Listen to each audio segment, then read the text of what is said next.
اور حضرت علی رضی اللہ تعالیٰ عنہ بھی نہیں چاہتے تھے خلافت کی بیعت لینا، لیکن آخر کیا کرتے؟ کیا وہ امت کو بغیر خلیفہ کے چھوڑ دیتے؟ حضرت زبیر سے کہا گیا، انہوں نے نہیں مانا، رد کر دی بات۔ حضرت طلحہ سے کہا گیا، انہوں نے نہیں مانا۔ حضرت علی سے کہا گیا، اب عشرہ مبشرہ میں سے یہی تو تھے نا، لہذا انہوں نے تسلیم کر لیا، خلافت ہو گئی۔ لیکن اس کے بعد جو خانہ جنگی ہوئی ہے، اس خانہ جنگی کے نتیجے میں نوٹ کر لیجئے کہ 1,00,000 کے قریب مسلمان ایک دوسرے کی تلواروں اور نیزوں اور برچھیوں اور تیروں سے ختم کر گئے، ہلاک کر گئے۔ یہ ہماری تاریخ کا تاریخ ترین باب ہے۔ 5 سال، 4.5 سال حضرت علی کی خلافت کے اور 6 مہینے حضرت حسن کی خلافت کے رضی اللہ تعالیٰ عنہ۔ اس سے کیا ہوا کہ ایک طرف تو اسلام کی جو توسیع ہو رہی تھی، تھمتا نہ تھا کسی سے سیل رواں ہمارا، وہ سیلاب رک گیا، انٹرنل سیبوٹاج ہو گئی نا، اب تو اندر ہی آپسی میں اگر دستوں گریبان ہو گئے تو باہر اب کیا توسیع کر سکتے؟ وہ توسیع کا عمل ہو گیا۔ اور یوں سمجھیے کہ جیسے ٹرک اگر کبھی چل رہا ہو، بھرا ہوا ہو، لوڈنگ، اور وہ چڑھائی چڑھ رہا ہو، تو اگر کہیں موشن ٹوٹ جائے، ٹرک کو رکنا پڑے، تو ڈرائیور کے جان پر بن جاتی، اس لیے کہ اس کو دوبارہ سٹارٹ کرنا، اور جبکہ وہ چڑھائی پر ہے، انکلائن پر ہے، آسان کام نہیں ہوتا، خطرہ ہوتا ہے وہ پیچھے جو ہے وہ نہ جائے۔ اور پہاڑی علاقوں میں آپ کو معلوم ہے ذرا پیچھے چلے جانے کا مطلب جو ہے بہت خطرناک جو ہے نتیجہ نکل سکتا ہے۔ بہرحال حضرت علی رضی اللہ تعالیٰ عنہ نے اپنے خلافت میں ایک کام یہ کیا، اب اس کی کیا مصلحتیں تھیں یہ تو انہی کے علم میں ہوگا، ہم قیاس کر سکتے ہیں، میں اس میں نہیں جانا چاہتا۔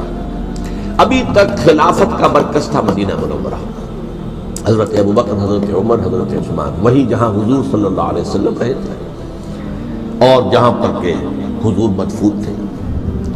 لیکن حضرت علی نے اپنا مرکز جو ہے وہ کوفہ بنا دیا۔ اچھا، اس کی ایک ظاہری وجہ یہ سمجھ میں آتی ہے کہ اسلام کا جو پھیلاؤ ہو گیا تھا، وہ سلطنت اتنی وسیع ہو گئی تھی کہ مدینہ منورہ بہت جنوب میں اور بڑے صحرا کو عبور کر کے جانا ہوتا تھا۔ کوفہ جبکہ ایسی مقام پر تھا کہ جہاں سے مشرقی راستہ جا رہا ہے ایران کو، عراق کے اندر تو ہے وہ شہر کوفہ، اور ایران اور خراسان اور ہندوستان کو راستہ جا رہا ہے، وہیں سے شمال کی طرف جا رہا ہے، شام کی طرف اور ترکی کی طرف، اور وہاں سے پھر یہ کہ مغربی افریقہ کو بھی کنٹرول کرنا، جو شمالی افریقہ کو بھی آسان تھا۔ بہرحال حضرت علی نے کوفہ کو اپنا مرکز بنایا، اور نتیجہ یہ ہوا کہ سبائیوں کا بھی مرکز وہی بن گیا، چونکہ انہوں نے اپنے آپ کو گردا گرد رکھا حضرت علی کے رضی اللہ تعالیٰ عنہ۔ اب ظاہر بات ہے کسی پرٹیکولر پرسن کے خلاف تو کوئی مقدمہ موجود تھا نہیں، بلکہ جب جنگ جمل ہو رہی تھی، ابھی جنگ نہیں ہوئی تھی، حضرت عائشہ، حضرت طلحہ، حضرت زبیر وہ لے کر آئے تھے لشکر اس مطالبے کے لیے کہ حضرت عثمان کے قاتلوں کو سزا دی جائے، قصاص لیا جائے۔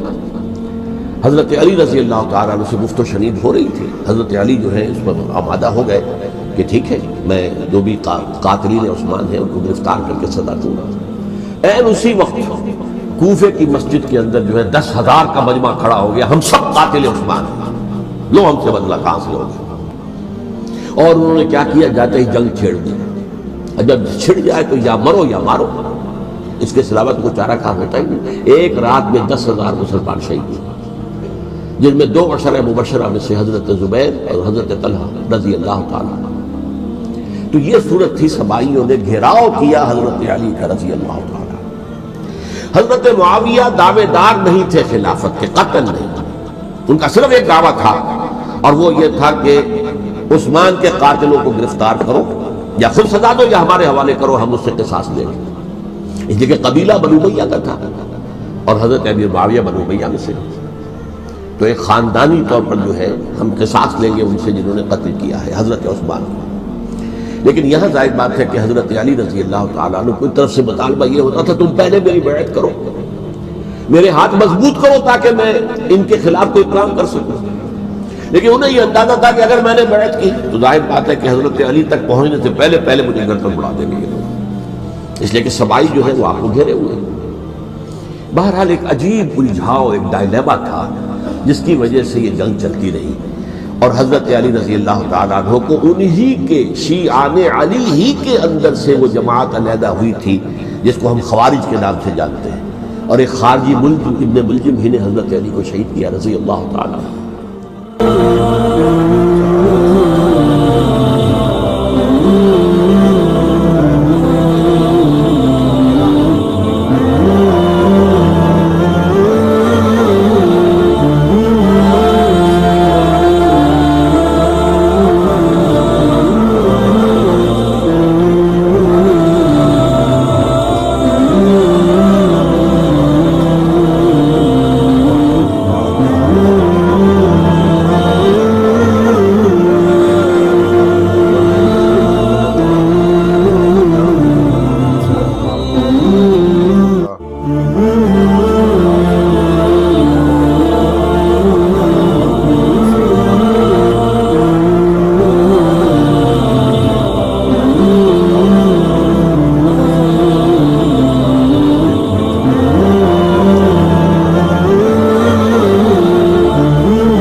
اس کو ساتھ